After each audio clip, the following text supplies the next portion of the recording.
moving on to our next presenter to tell something about a condition that has made a big difference in her life. 24 years old, all the way from Sorsogon. Let us all listen to Camille Naguto.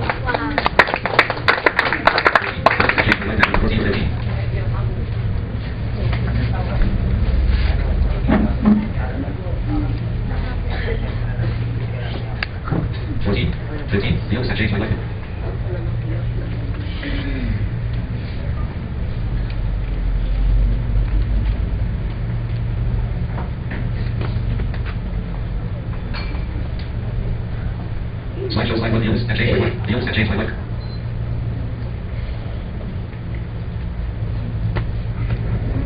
Do you know a person who's suffering from head enlargement?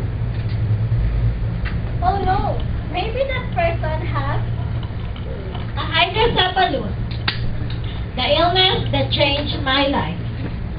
This presentation has 5 parts. Slideshow slide 2. What is hydrocephalus? Symptoms, cause, treatment, and my experience. Slideshow slide 3. What is hydrocephalus? Known as the excessive water on the brain.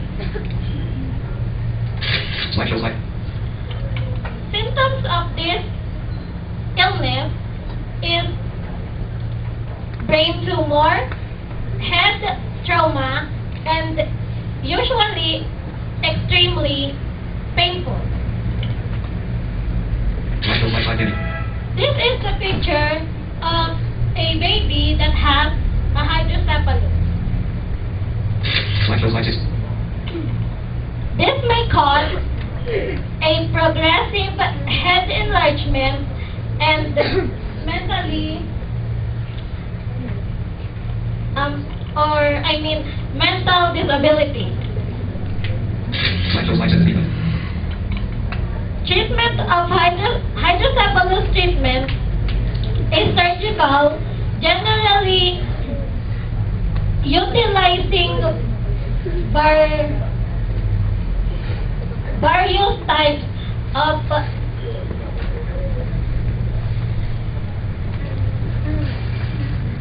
cerebral shunt. Slideshow slide 8. This is the picture of a shunt. Shunt is a tube that is made up of elastic. Slideshow slide 9. 13 years ago, the said treatment. Slideshow slide 10. Slideshow slide 9 experience. 13 years ago, I undergo this said treatment. It was on 2001. I was 10 years old that time, and the said surgery is last for 2 hours and 30 minutes. It was a successful operation according to my doctor.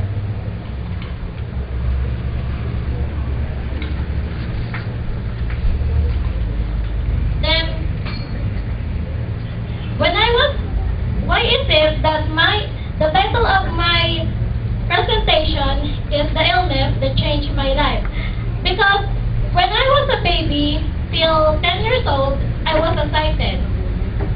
Then I was diagnosed to have a hydrocephalus. That is the reason why I became a visually impaired. Slideshow slide 10. I hope I give you an awareness about hydrocephalus, its symptoms, cause, and treatment. Thank you very much for watching and listening. God bless and have a nice day.